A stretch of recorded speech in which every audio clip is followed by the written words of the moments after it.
కనీసం వీళ్ళు మనుషులుగా ఉన్నారు అని పట్టించుకునే పరిస్థితి కూడా ఎక్కడా లేదు. గాలికి వదిలేశారు నిర్లక్ష్యంగా, గాలికి వదిలేశారు నిర్లక్ష్యంగా.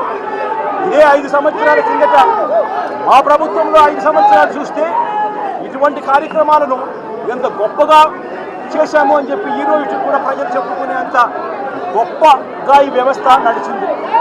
అలాంటిది ఈరోజు చూస్తే కనీసం నీళ్ళు ఇచ్చేవాళ్ళు లేరు, క్యూలలో నిలబెట్టేవాళ్ళు లేరు, పోలీసులు కనీసం రోపాటీలు అక్కడ ఉండి జాగ్రత్తగా క్యూలలో పర్యవేక్షించే వాళ్ళు లేరు, కనీసం క్యూలలో ఉన్న వాళ్ళకు తిండి నీళ్లు ఇచ్చే పరిస్థితి కూడా లేని పరిస్థితిలో ఈ వ్యవస్థ నడుస్తూ ఉంది. ఇంత దారుణంగా నిజంగా వ్యవస్థ ఉంది. ఇదే పెద్ద మంచి చంద్రబాబు నాయుడు గారిని నేను గట్టిగా డిమాండ్ చేస్తా ఉన్నా. ఇది ప్రభుత్వం చేసిన తప్పు, ప్రభుత్వం తప్పిదం వల్ల ఈ ఇన్సిడెంట్ జరిగింది. ప్రభుత్వం పూర్తిగా బాధ్యత తీసుకోవాలి. చనిపోయిన వాళ్ళకు కనీసం ప్రతి ఒక్కరికి కూడా గవర్నమెంటే బాధ్యత తీసుకొని ప్రతి ఒక్కరికి కూడా కనీసం అంటే ప్రతి ఒక్కరికి 50 లక్షల రూపాయలు కనీసం ఎక్స్గ్రేషియా ఇవ్వాల్సిన అవసరం ఉంది. అదేవిధంగా ఇక్కడ పేషెంట్లుగా ఉన్న వాళ్ళందరికీ కూడా ప్రభుత్వం తప్పడం వల్ల వీళ్ళంతా కూడా పేషెంట్లు అయ్యారు కాబట్టి వాళ్ళందరికీ కూడా ప్రభుత్వం తప్పిదంగా ఒప్పుకుంటూ వాళ్ళందరికీ కూడా ఉచితంగా వైద్యం ఇప్పించడమే కాకుండా ఇంటికి పంపించేటప్పుడు వాళ్ళందరికీ కనీసం 5 లక్షల రూపాయలు డబ్బులు ఇచ్చి ప్రతి ఒక్కరిని కూడా పంపించాల్సిన బాధ్యత కూడా ప్రభుత్వం మీద ప్రభుత్వాన్ని డిమాండ్ చేస్తూ ఉన్నాం. అదేవిధంగా బాధ్యత తీసుకోవాల్సిన ప్రభుత్వం బాధ్యత తీసుకోవాలని కూడా గట్టిగా డిమాండ్ చేస్తూ ఉన్నాం.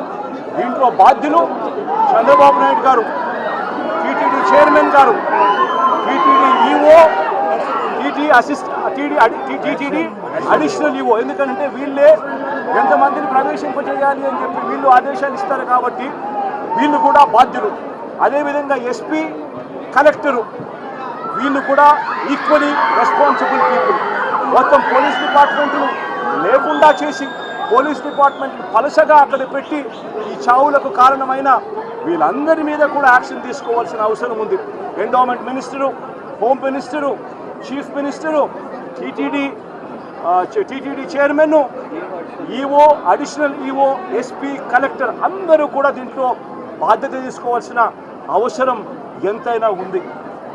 వీళ్ళు పెట్టిన ఎఫ్ఐఆర్లలో వీళ్ళు పెట్టిన ఎంత అన్యాయంగా వీళ్ళు కేసులు పెడతా ఉన్నారనంటే వీళ్ళు పెట్టిన ఎఫ్ఐఆర్లు చూస్తే ఇదే ఘటనకు సంబంధించి వీళ్ళు బుక్ చేసిన సెక్షన్స్ 194 బిఎన్ఎస్ సెక్షన్ కింద వీళ్ళు పెడతారు.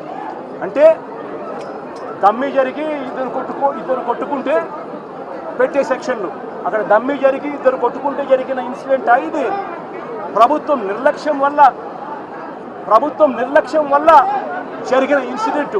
అంటే దానికి 105 బిఎన్ఎస్ పెట్టాల్సింది పోయి కావాలని కేసును నీరు గార్చేందుకు ఒక చిన్న కేసు కింద దీన్ని తీసి పక్కన పడేసేందుకు వీళ్ళు ఇంత దారుణంగా ఎఫ్ఐఆర్ బుక్ చేస్తూ ఉన్నారనంటే వీళ్ళకి కనీసం మానవత్వం లేదు, కనీసం చిత్తశుద్ధి లేదు, వీళ్ళు ఏదైనా బాగా చెయ్యాలి అన్న ఆలోచన అంతకన్నా కూడా లేదు.